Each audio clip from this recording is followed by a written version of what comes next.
जननीं शारदां देवीं रामकृष्णं जगद्गुरुं पादपद्मे तयो श्रित्वा प्रणमामि मुहुर्मुहुः।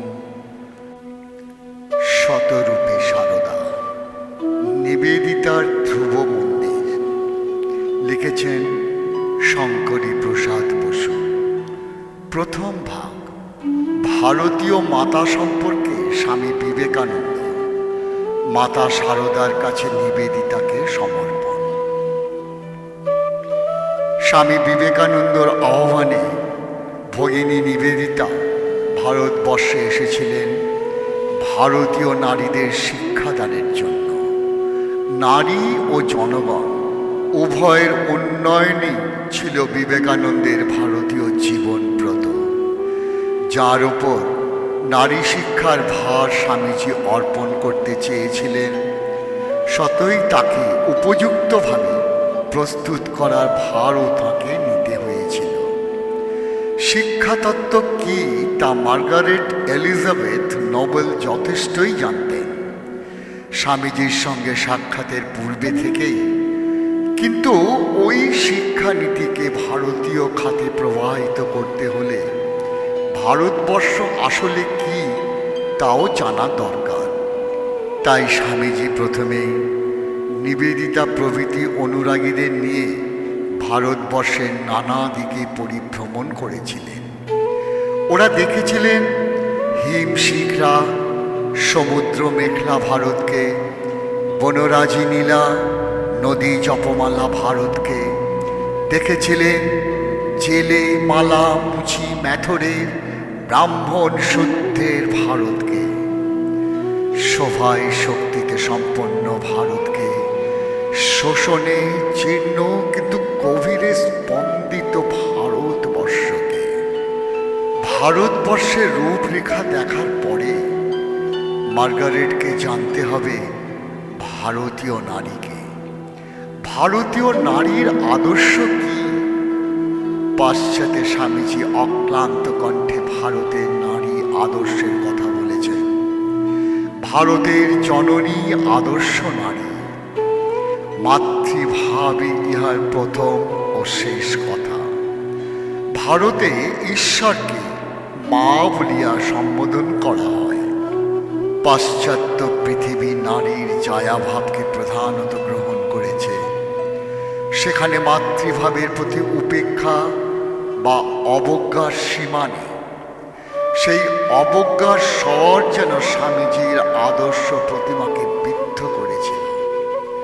তিনি ভালোবাসার যন্ত্রণায় হাহাকার করে বলেছিলেন, সেই সর্বমহিমময়ী যিনি আমায় এই শরীর দিয়াছেন, এই পাশ্চাত্য দেশে তিনি কোথায়?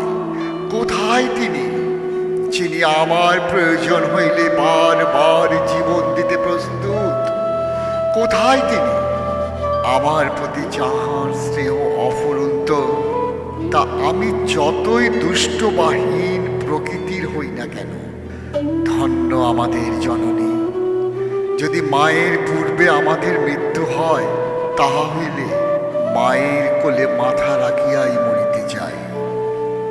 পাশ্চাত্য নারী মার্গারেট যাতে ভারতীয় নারী আদর্শের মধ্যে নবজন্ম গ্রহণ করতে পারেন, সেজন্য স্বামীজি তাকে এনে সমর্পণ করেছিলেন ওই আদর্শের পরাকাষ্ঠা এক পরমা মাতৃমূর্তির পদতলে।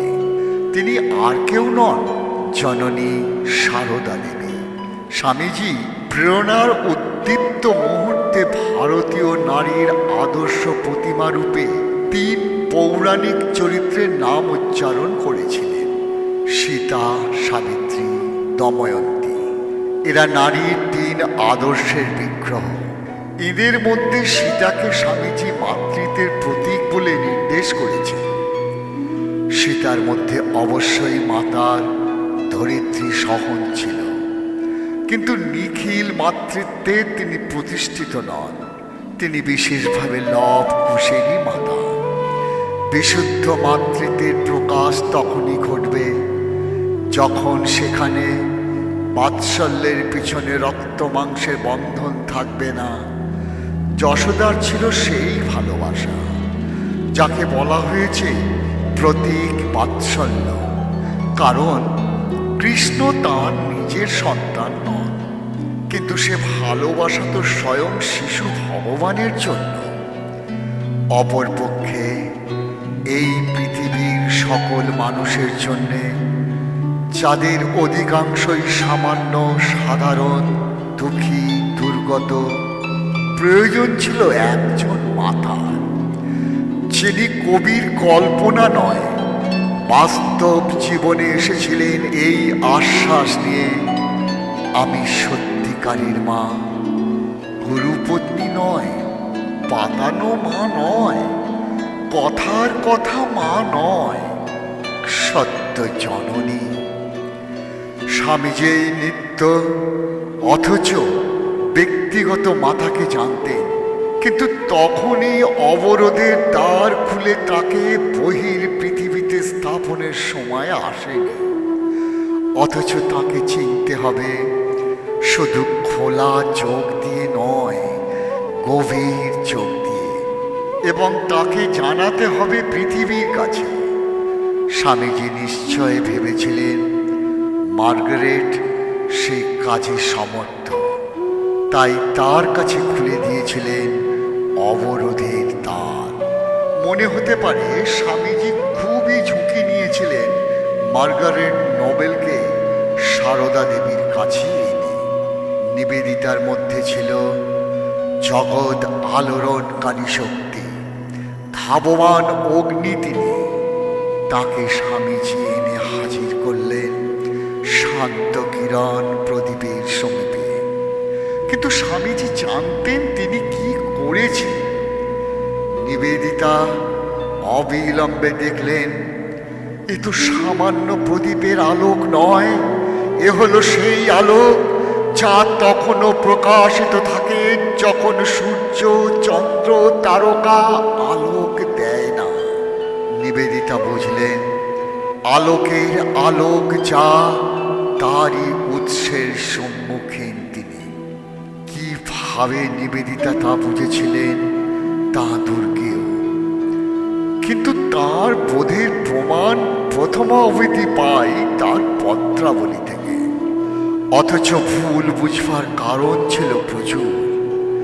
ইংল্যান্ড থেকে আগত এই মনস্বিনী নারী, বৈদগ্ধ ও বুদ্ধিতে ভাস্বর, সংঘর্ষে উদ্দীপ্ত, নব নব সৃষ্টিক্ষেত্রে ধাবিত, ইনি কি পেতে পারেন সারদা দেবীর কাছ থেকে, যিনি লৌকিক অর্থে অশিক্ষিতা, হয়তো পড়তে পারেন কিন্তু লিখতে পারেন না। অবরোধবাসিনী, সদা অবগুণ্ঠিতা, বহির্জীবন বলতে কিছু নেই, বৃহত্তর পৃথিবীর সমস্যা নিয়ে ব্যস্ত নন।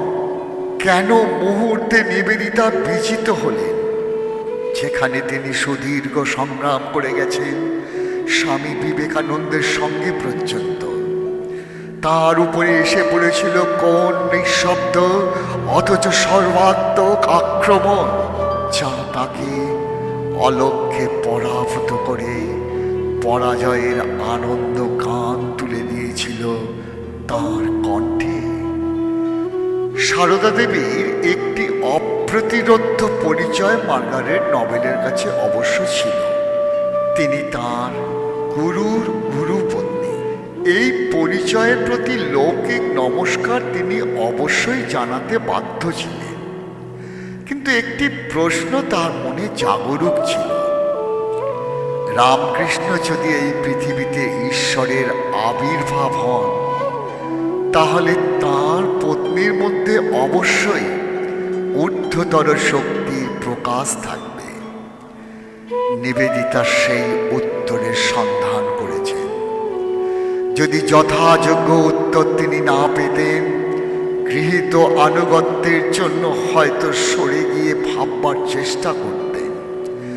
অবতারের পত্নীরা অবতারের উপযুক্ত মহিমা নিয়ে আসবেনি, এটা সাধারণ সত্য নয়।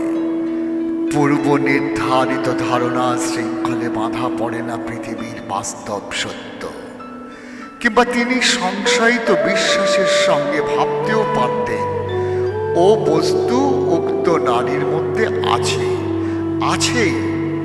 দুর্ভাগ্য আমার, তাকে দর্শন করতে পারলাম না। নিবেদিতার ভাগ্য ওহেন চিত্ত সংকটের মধ্যে তাকে পড়তে হয়নি। তিনি সারদা দেবীর মধ্যে এমনই ঐশী মহিমা দেখতে পেয়েছিলেন যে নিজের ভগিনীর সন্তানেরা যাতে ঘুমিয়ে পড়ার আগে সারদা দেবীকে প্রণাম করে তার জন্য ব্যগ্র ছিলেন। এবং এস.কে. র্যাডক্লিফের মতন সমাজবিজ্ঞানী স্টেটসম্যানের একজন সম্পাদক যখন প্রথম সন্তান হবার সম্ভাবনা দেখা গিয়েছিল, তখন মিসেস র্যাডক্লিফকে লিখেছিলেন জন্মাবার পরে তিনি ওই সন্তানটিকে নিয়ে যাবেন সারদা দেবীর কাছে, যিনি আপাত দৃষ্টিতে খুব সাদাসিধে হিন্দু রমণী, তবু আমার ধারণায় বর্তমান পৃথিবীর মহাত্মা নারী। শেষোক্ত কথাগুলি নিবেদিতা লেখেন 2 সেপ্টেম্বর 1903 তারিখের চিঠিতে।